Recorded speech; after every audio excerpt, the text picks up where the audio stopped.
100% ഇപ്പോൾ അത് സ്റ്റേറ്റ് ഗവൺമെന്റും പറഞ്ഞല്ലോ. സ്റ്റേറ്റ് ഗവൺമെന്റ് നേരത്തെ പറയാമായിരുന്നു. അത് വേറെ കാര്യം. മുൻപത്ത് പരസ്പര ധാരണ ഉണ്ടായാൽ തീരുന്ന വിഷയമുള്ളൂ, അല്ലാത്ത ഒന്നുമില്ല. പരിഹരിക്കാവുന്ന വിഷയം മാത്രമേ ഉള്ളൂ. എത്ര വിഷയങ്ങൾ ഞങ്ങളൊക്കെ ഒക്കെ മിനിസ്റ്റേഴ്സ് ചെയ്യുന്നില്ലേ? അങ്ങനെ എത്ര വിഷയങ്ങൾ ഞങ്ങൾ പരിഹരിച്ചിരിക്കുന്നു. തർക്കം ഉണ്ടെങ്കിൽ രണ്ടു കൂട്ടരും സമ്മതിച്ചാൽ പ്രശ്നം തീരൂലേ? തീരുമാനം മുഖ്യധാരാ മുസ്ലിം സംഘടനകളൊക്കെ വിട്ടുകൊടുത്താണല്ലോ ഗവൺമെന്റിന്. അതവിടെ തീർക്കാവുന്നതേ ഉള്ളൂ, യാതൊരു പ്രയാസവുമില്ല. ഇത്ര ദിവസമായിട്ടും അവിടെ സമരം തുടരുകയാണ്. അത് ബിജെപി അത് വലിയ രീതിയിൽ ചർച്ചയാക്കുന്നുണ്ട്. എന്തുകൊണ്ടാണ് ഇത്ര ദിവസമായിട്ട് അത് പരിഹരിക്കാൻ പറ്റാത്തത്? അതെ, സർക്കാരിന്റെ ഭാഗത്തുനിന്ന് അതിന് അപ്രോപ്രിയേറ്റ് ടൈമിൽ അങ്ങനെ ഒരു മൂവ് വന്നില്ല. എല്ലാവരും വിളിച്ചുകൂട്ടിയില്ലല്ലോ. വിളിച്ചുകൂട്ടിയിരുന്നെങ്കിൽ ആ പ്രശ്നം തീരുമായിരുന്നു എന്നാണ് ഞങ്ങളെ അഭിപ്രായം. സർക്കാരിന് അതിന്റേതായ ന്യായമുണ്ട്. കമ്മീഷനെ വെച്ചു. കമ്മീഷൻ വെച്ചതിനെതിരെ ചിലർ കോടതിയിൽ പോയി കമ്മീഷൻ സ്റ്റേ ചെയ്തു. ഇന്നിപ്പോ ആ കേസ് കമ്മീഷനെ സ്റ്റേ ചെയ്ത കേസിനെതിരായി ഗവൺമെന്റ് കൊടുത്ത ഡിവിഷൻ ബെഞ്ചിൽ ഹർജി ഇന്ന് വരുന്നുണ്ട്.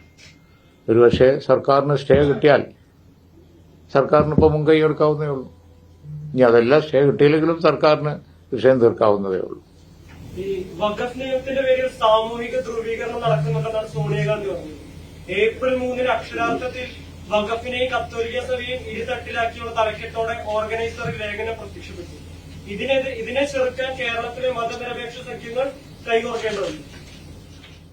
അല്ല, ഇത് ഇന്ന് ഒരു കൂട്ടർക്ക് എതിരാണെങ്കിൽ നാളെ വേറൊരു കൂട്ടർക്ക് എതിരായിട്ട് ഇത്തരത്തിലുള്ള കാര്യങ്ങൾ വരും എന്നുള്ളത് എല്ലാ മതേതര കക്ഷികളും പാർലമെന്റിനകത്തും പുറത്തും ഇപ്പോ ബഷീർ സാഹിബ് പ്രസംഗിച്ചത് തന്നെയാണല്ലോ. പാർലമെന്റിനകത്തും പുറത്തും ഒക്കെ എല്ലാവരും പറഞ്ഞത് തന്നെയാണ്. അതിനെതിരായി ഇന്ത്യ മുന്നണി ഒറ്റക്കെട്ടായി നിൽക്കുന്നുണ്ട്.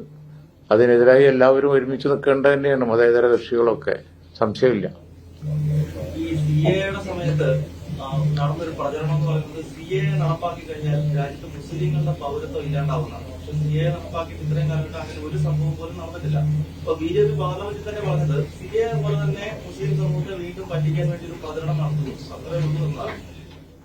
സിഎ അവർ കരുതിയ മാതിരി നടപ്പിലാക്കാനുള്ള ഭൂരിപക്ഷം കഴിഞ്ഞ പാർലമെന്റ് തെരഞ്ഞെടുപ്പിൽ കിട്ടിയാൽ കാണായിരുന്നു.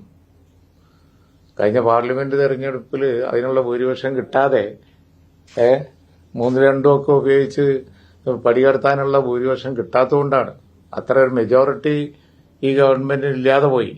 അതുകൊണ്ട് അങ്ങ് നടപ്പാക്കാൻ പറ്റാത്ത രാഷ്ട്രീയ സാഹചര്യം പാർലമെന്റ് തെരഞ്ഞെടുപ്പ് വന്നപ്പോൾ ബിജെപിക്ക് രാജ്യത്ത് വന്നുവിട്ടു. അതേപോലെ തന്നെ അത്രയും കാലം താമസിച്ചത് ഞങ്ങളുടെ ലിറ്റിഗേഷൻ കൊണ്ടാണ്. പൗരത്വ കേസിൽ ഞങ്ങൾ കൊടുത്ത കേസ് അതൊരു കാരണമാണ് പെട്ടെന്ന് നടപ്പിലാക്കാതിരിക്കാൻ. എല്ലാവർക്കും അറിയുന്ന കാര്യമില്ല. ഞങ്ങളെ കേസ് വന്നുകൊണ്ടാണ് അന്ന് റൂൾസ് കൊണ്ടുവരാതിരുന്നത്. റൂൾസ് കൊണ്ടുവന്നിട്ടില്ല, അതുവരെ വെയിറ്റ് ചെയ്യണമെന്നാണ് ഗവൺമെന്റ് വാദിച്ചത് തന്നെ. അതിനർത്ഥം എന്താ? ടൈം ബൈ ചെയ്യാൻ ഞങ്ങൾക്ക് കഴിഞ്ഞു എന്നാണ്. ടൈം ബൈ ചെയ്ത് പാർലമെന്റ് ഇലക്ഷൻ വന്നു. പാർലമെന്റ് ഇലക്ഷൻ വന്നപ്പോൾ അവർക്ക് മെജോറിറ്റി കിട്ടിയില്ല. താങ്ങി നിർത്തിയ ഒരു ഗവൺമെന്റാണ് ഇപ്പോൾ ഉള്ളത്. അതുകൊണ്ടാണ് നടപ്പിലാകാത്തത്.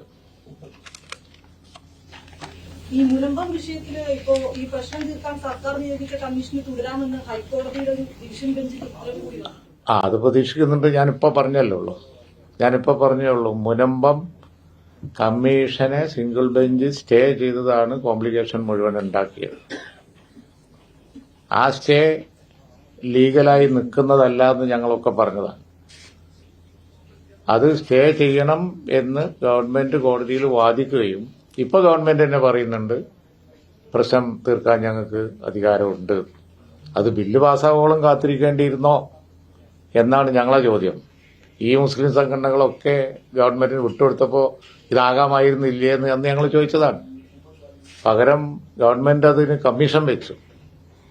അത് തന്നെ ഒരു ഡിലേക്ക് കാരണമായി. കമ്മീഷൻ വെക്കാതെ തന്നെ തീർക്കാമായിരുന്നു.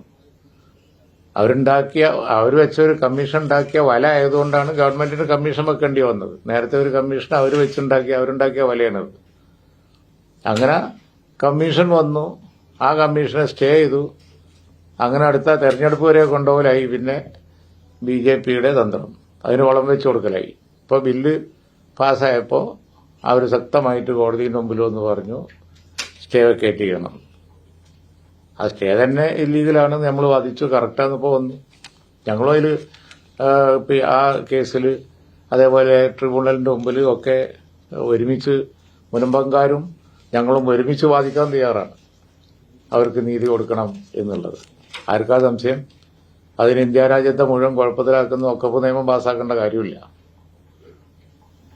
ഈ പുതിയ ഭേദഗതിയില് എല്ലാ ഭേദഗതിയും വിമർശിക്കുന്നുണ്ടോ അതോ ചില ക്ലോസുകളോ മാത്രം? എല്ലാവരും ബില്ലിനെ ഒന്നിച്ചെതിർക്കുക തന്നെയാണ്. അത് എല്ലാ ഭേദഗതികളെയും എല്ലാ അങ്ങനല്ലേ പാർലമെന്റ് അങ്ങനെ തന്നെ ഉണ്ടായത്. ടോട്ടൽ എതിർക്കുക തന്നെയാണ്. അതിന്റെ മുനമ്പം പ്രശ്നം തീർക്കാൻ പിന്നെ ഈ ഒക്കെ ബില്ലിന്റെ ഒരാവശ്യമില്ല. ഈ ഒക്കെ ബില്ല് പാസ്സായതുകൊണ്ട് മുൻപം പ്രശ്നമൊട്ട് തീരുമില്ല. അതിന് വേറെ തന്നെ സംസ്ഥാന ഗവൺമെന്റ് ഇനിഷ്യേറ്റീവ് എടുക്കണം. കോടതി ഇപ്പോൾ സ്റ്റേ വെക്കേറ്റ് ചെയ്തുകൊണ്ട് ഗവൺമെന്റിന് കുറച്ചും കൂടി ഫ്രീഡം കിട്ടിയിരിക്കുകയാണ്.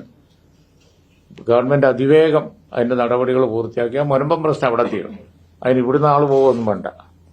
ഇവിടുന്ന് മന്ത്രിമാർ അവിടെ പോയി കാര്യം കൈകാര്യം ചെയ്യേണ്ട കാര്യമൊന്നുമില്ല. ഒരു സ്റ്റേറ്റ് മാറ്ററാണ്.